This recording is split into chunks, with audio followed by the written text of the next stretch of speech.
The autumn wind howled across the Kansas plains in 1889 as Thomas Hawthorne stood at the edge of town, his weathered hands clenched into fists. The former cavalry officer had seen many injustices during his years out west. But nothing prepared him for what he witnessed that cold October morning. 4 young girls, ranging from 6 to 14 years old, stood shivering on an auction platform in threadbare dresses, while their uncle, a cruel-faced man named Vernon Pike, shouted their worth to anyone who would listen. Thomas had come to town for supplies, not to witness such barbarity. But the moment his eyes met those of the eldest girl, Sarah, something inside him broke and then hardened like tempered steel. Her eyes held no tears, only a fierce determination to protect her younger sisters. Emma, Lucy, and little Grace Vernon. Pike had inherited the girls after their parents died in a house fire 6 months earlier, and rather than honor his brother's memory, he saw only mouths to feed and bodies to profit from. He was selling them as indentured servants, a practice that, while legally questionable, was still happening in remote territories where the law's reach was weak. Thomas had spent 15 years building his ranch after leaving the military, working sunrise to sunset to create something meaningful from the harsh land. He had lost his own family to cholera years ago, and the ranch had become both his sanctuary and his prison, filled with memories of what might have been. Now, watching these innocent children being bartered like livestock, every protective instinct he thought he had buried roared back to life. When Pike called for bids, Thomas's voice cut through the murmuring crowd like a rifle shot. He outbid everyone, paying an outrageous sum that represented nearly all his savings. Money he had been setting aside to expand his cattle operation. The other townspeople whispered and judged, assuming the worst about his intentions. But Thomas didn't care about their gossip. He only cared about getting those girls away from their uncle and anyone else who would exploit them. As he led the sisters to his wagon, Vernon Pike counted his money with a satisfied smirk, never once looking at the nieces he had just sold.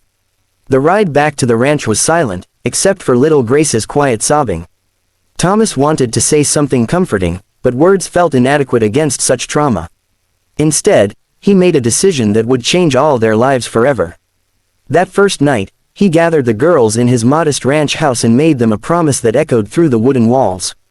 He told them they were not servants, not property, and not obligated to him in any way.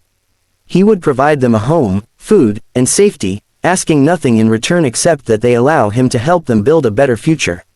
Sarah, suspicious from years of disappointment, asked him what he really wanted from them.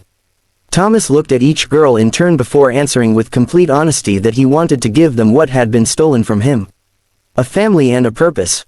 He wanted to prove that even in a world as harsh and unforgiving as the frontier, kindness could still take root and flourish. The girls didn't trust him immediately. How could they after what they had endured? But they were exhausted, scared, and had nowhere else to go. That night, for the first time in months, they slept in real beds with full stomachs. Though Sarah stayed awake long into the darkness, watching the dorm, wondering when the trap would spring. The first year was harder than Thomas had anticipated, not because of the work or the expense, but because of the walls the girls had built around their hearts. Sarah especially kept her distance, helping with chores, but never letting her guard down. Always prepared to grab her sisters and run. But Thomas was patient, equality learned from years of working with wild horses and untamed land. He showed them through consistent action that his word meant something. That safety wasn't just a temporary illusion. Slowly the ranch transformed from a lonely bachelor's homestead into something extraordinary. Thomas didn't just provide for the girls. He educated them. Each morning before chores, he taught them reading, writing, and arithmetic using whatever books he could acquire from traveling merchants.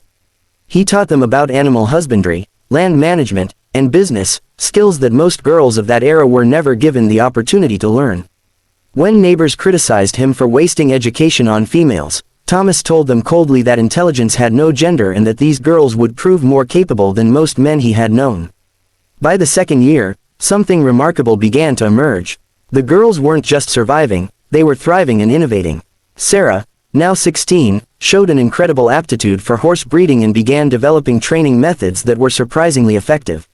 Emma discovered she had a gift for veterinary medicine, often accompanying the local doctor on farm calls and learning everything she could.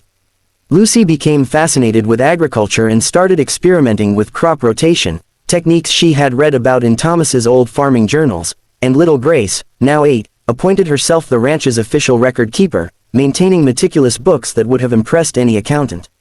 Together, the Hawthorne Ranch, as it became known, began implementing revolutionary practices. The sisters established the first horse training program in the region that used gentle methods instead of breaking the animal's spirits. A philosophy born from their own experiences with cruelty. They created cooperative agreements with neighboring farms run by widows and other women, forming an informal network that supported each other against the male-dominated ranching establishment. Their success attracted attention, both positive and negative. By 1895, the Hawthorne Ranch had become the most profitable operation in 3 counties, and Sarah Hawthorne had earned a reputation as the finest horse trainer west of the Mississippi. But the sisters never forgot where they came from. Using their prosperity, they established the first sanctuary for orphaned and abandoned children in Kansas. A place where youngsters could learn trades, receive education, and most importantly, experience the dignity and respect every child deserves. They called it Haven House, and it became a model that other states would eventually copy. Thomas watched his adopted daughters become forces of nature, fierce advocates for the vulnerable, and proof that given opportunity and genuine care, anyone could rise above their circumstances. When he passed away in 1902, surrounded by his girls and the dozens of children they had helped over the years, his last words were simple but profound. He told them he had set out to save 4 children, but instead they had saved him, giving his life meaning beyond his own survival. The sisters continued their work for decades, with Haven House expanding into a network of facilities across the West. They never married, dedicating their lives instead to creating the world they wished had existed when they needed it most. Historians would later recognize the Hawthorne sisters as pioneers in child welfare and women's rights. But those who knew them understood they were something even more important. They were proof that one person's courage to do what's right can echo through generations. If this story of resilience, redemption, and the power of chosen family moved you, please subscribe to our channel. We bring you true stories of extraordinary people who change history through simple acts of humanity. Hit that subscribe button and the notification bell so you never miss inspiring tales of hope and courage that remind us what's possible when we refuse to accept cruelty as inevitable. Share this video with someone who needs to remember that even in our darkest moments, there are still those who will stand up and say enough. Together, we keep these important stories alive. He had not intended to become anyone's savior. Caleb Turner was known across the county as a hard man, sharp-tongued, unyielding, and quicker to turn someone away than to offer help. His ranch sat at the edge of a dry, wind-beaten stretch of land that most folks had long since abandoned. The soil was stubborn, the seasons unforgiving, and the man who worked it was no different. People said grief had carved him into what he was. Years ago, he had buried his wife and their unborn child after a fever swept through the territory. Since then, Caleb had sealed himself off from the world. He worked from sunup to sundown, spoke little, and trusted no one. The only things he seemed to care about were the fences he built and the cattle he raised. Even those who did business with him kept their distance. So when word spread that Caleb Turner had ridden into town and paid good money for 4 girls being offered by their own uncle, people were stunned. The uncle, a man named Harold Pike, was known to be cruel in ways that didn't always leave visible marks. After the girls' parents died, he took them in, but not out of kindness. He treated them like burdens, like extra mouths that ate into his profits. Over time, whispers began to circulate about how he planned to get rid of them. What no one expected was for him to do it so openly. He brought the girls into town as if they were livestock, cleaned them up just enough, dressed them plainly, and presented them to anyone willing to pay. He called it finding them homes. Everyone else knew better. Most people looked away. Some muttered their disapproval but did nothing. And then Caleb stepped forward. No one knew what made him act. Maybe it was the way the youngest girl clutched her sister's hand like it was the only thing keeping her upright. Maybe it was the defiance in the eldest one's eyes, even as she stood there being judged like a piece of property. Or maybe it was something buried deep inside him, something that hadn't died when his family did. He didn't ask questions. He didn't negotiate much either. He paid the price, and just like that, the girls were his responsibility. The ride back to the ranch was long and silent. The 4 sisters sat in the back of the wagon, huddled close together, unsure of what kind of life awaited them. They had learned not to expect kindness. Every adult who had claimed authority over them had taken something instead of giving. Caleb didn't try to comfort them. He didn't offer soft words or reassurance. He simply drove. When they arrived, the ranch looked exactly like the man who owned it, harsh, bare, and unwelcoming. The house was sturdy but plain, with no decorations and little warmth. The land stretched out endlessly, dotted with fences and grazing cattle. "This is it," he said. That was all. The eldest sister, Margaret, stepped down first. She was barely 17 but carried herself like someone much older. She helped the others down, Eliza, Ruth, and the youngest, Sarah. Each one watched Caleb carefully, trying to read him. "Inside," he said, gesturing toward the house. They obeyed. The first days were tense. Caleb set clear expectations. They would have food, shelter, and safety, but they would work. Everyone on the ranch worked. There were no exceptions. To the girls' surprise, he kept his word. The meals were simple but filling. No one went hungry. The beds were clean. The doors were locked at night, not to keep them in, but to keep danger out. And though Caleb remained distant, he never raised a hand against them, never shouted without reason, never made them feel like burdens. It was a kind of kindness they didn't recognize at first. Margaret took on responsibilities quickly. She cooked, cleaned, and kept the household running. Eliza, who had always been good with numbers, started helping Caleb with records and accounts. Ruth discovered she had a natural way with animals, calming even the most stubborn horses. And Sarah, quiet, observant Sarah, began to bring life into the house in small, unexpected ways. She would pick wildflowers and place them in jars. She would hum softly while sweeping the floors. She would leave little drawings tucked into corners where Caleb might find them. At first, he didn't know what to make of it. But slowly, something began to change. The house didn't feel as empty. Weeks turned into months. The girls grew stronger, more confident. The fear that had once followed them like a shadow began to fade.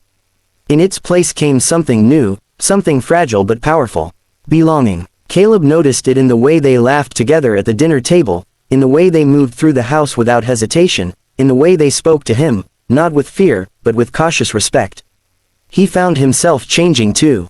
He started speaking more, explaining things instead of barking orders.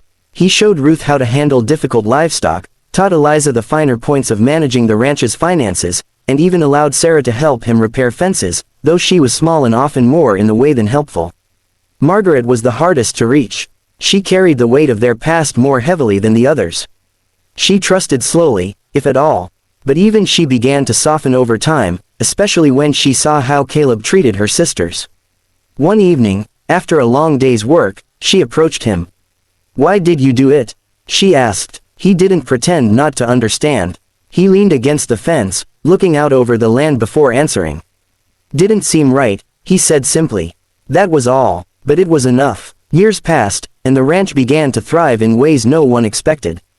With Eliza managing finances, they made smarter decisions, invested wisely, and avoided the pitfalls that had ruined other ranches. Ruth's connection with animals led to healthier livestock and better breeding practices. Margaret turned the house into something more than a place to sleep. It became a home, a place where people were welcomed and cared for. And Sarah dreamed. She dreamed of more than just survival. She dreamed of building something that could help others like them, children who had nowhere to go, who had been cast aside or mistreated. At first, it seemed like an impossible idea. But Caleb listened, really listened, and for the first time in years, he allowed himself to imagine something beyond the daily grind of survival. They started small. A spare room in the house became a place for a child who had lost his parents. Then another, and another. Word began to spread, not of a hard man on a barren ranch, but of a place where children were safe, where they were fed, taught, and given a chance to grow. The ranch transformed. What had once been a lonely, isolated place became a refuge. Buildings were added, land was expanded, and systems were put in place to support more people. It wasn't charity, it was community. Everyone worked, everyone contributed, and everyone was valued. Caleb watched it all with a quiet sense of disbelief. He had bought 4 girls on a day when no one else would act. He hadn't planned for any of this. But what they built together went far beyond anything he could have imagined. It became a model that others tried to replicate, a place where compassion and responsibility worked hand in hand. A place where broken beginnings didn't determine the ending. People started calling it something special. A turning point, a legacy. But Caleb never cared much for those words. To him, it was simple. 4 girls had come into his life when he needed them just as much as they needed him. They had brought light into a place that had long been dark. And together, they had built something that would outlast all of them. Not because it was grand or famous, but because it was good, and in a world that often looked the other way, that was enough to make history.